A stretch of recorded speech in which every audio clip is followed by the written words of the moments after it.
हिंदुओं का पवित्र ग्रंथ भगवद गीता एक सरल पर गहरे सवाल से शुरू होती है। ये सवाल एक परेशान योद्धा और उसके दिव्य सारथी के बीच बातचीत की नींव रखता है। कुरुक्षेत्र के युद्ध भूमि पर होने वाली ये बातचीत कर्तव्य, धर्म और अस्तित्व के मूल स्वरूप जैसे विषयों को खोजती है। पहला श्लोक एक विशाल मंदिर के प्रवेश द्वार की तरह हमें प्राचीन ज्ञान और कालाजयी सत्य की दुनिया में आमंत्रित करता है।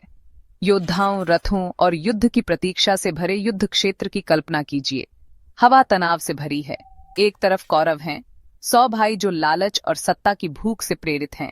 दूसरी तरफ पांडव हैं, 5 भाई जो धार्मिकता का प्रतीक हैं और धर्म की रक्षा करने के लिए दृढ़ हैं। एक प्रलयंकारी संघर्ष का मंच तैयार है जो एक राज्य के भाग्य का फैसला करेगा। इसी नाटकीय संदर्भ में भगवद गीता प्रकट होती है। अंधे राजा धृतराष्ट्र द्वारा बोला गया पहला श्लोक इस महाकाव्य की शुरुआत के रूप में कार्य करता है। चिंता और अनिश्चितता से भरे उनके शब्द उन आशंकाओं को व्यक्त करते हैं जो आज भी मानवता को सताती हैं। कौरवों के पिता धृतराष्ट्र शारीरिक और रूपक दोनों तरह से अंधे हैं। उनका अंधापन उस अज्ञानता और भ्रम का प्रतिनिधित्व करता है जो हमें सत्य देखने से रोकता है।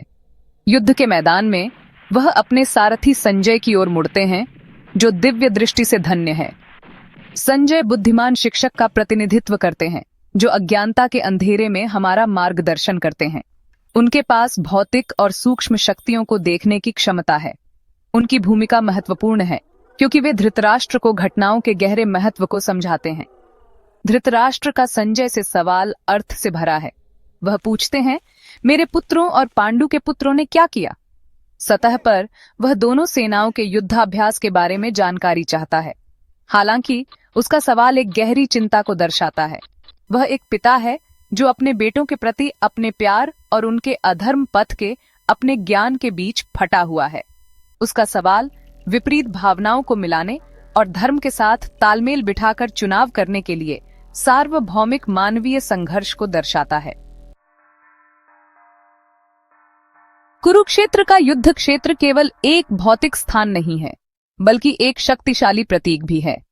यह हम में से प्रत्येक के भीतर युद्ध के मैदान का प्रतिनिधित्व करता है, जहां अच्छाई और बुराई, धर्म और अधर्म की ताकतें लगातार टकराती रहती हैं। कुरुक्षेत्र शब्द अपने आप में गहरा अर्थ रखता है। कुरु एक ऐसे राजा को संदर्भित करता है जो अपनी धार्मिकता के लिए जाना जाता है, जबकि क्षेत्र का अर्थ है मैदान।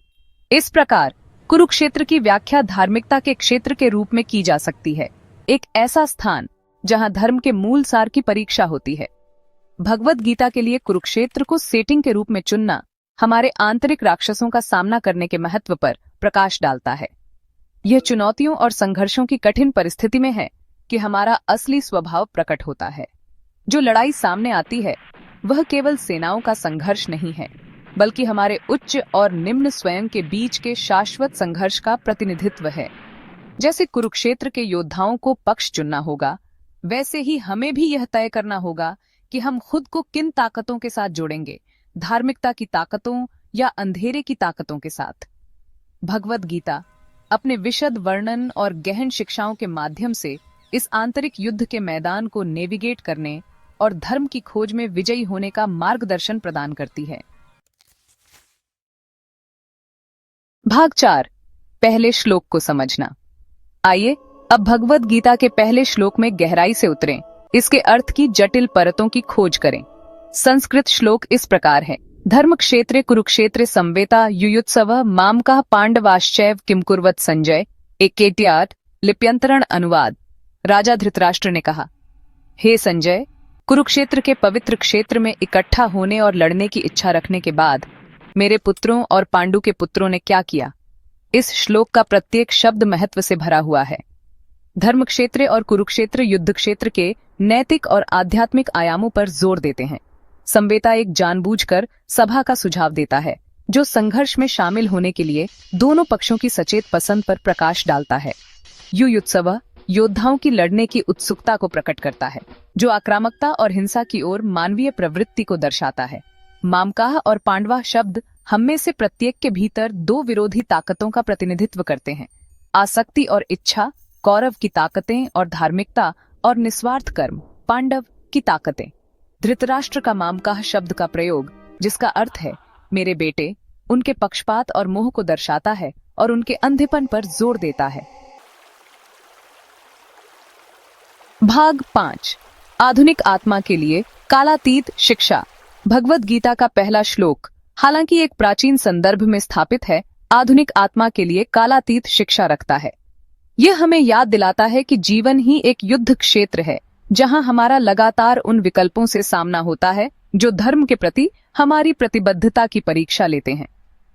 धृतराष्ट्र का अंधापन एक सावधानीपूर्ण कहानी के रूप में कार्य करता है, जो हमें आंतरिक दृष्टि विकसित करने और बुद्धिमान शिक्षकों से मार्गदर्शन प्राप्त करने का आग्रह करता है। कुरुक्षेत्र की छवि हमें भीतर की लड़ाई को स्वीकार करने के लिए मजबूर करती है, हमसे अपनी कमजोरियों का सामना करने और आत्मनियंत्रण के लिए प्रयास करने का आग्रह करती है। पहला श्लोक अपने सरल लेकिन गहन संदेश के साथ उस परिवर्तनकारी यात्रा का मंच तैयार करता है जो भगवद गीता है। यह हमें अपने स्वयं के जीवन पर चिंतन करने, अपनी प्रेरणाओं की जांच करने और आधुनिक दुनिया की अराजकता और अनिश्चितता के बीच भी धर्म के मार्ग को चुनने के लिए आमंत्रित करता है। यात्रा चुनौतीपूर्ण हो सकती है, लेकिन गीता के वादे के अनुसार पुरस्कार अतुलनीय है।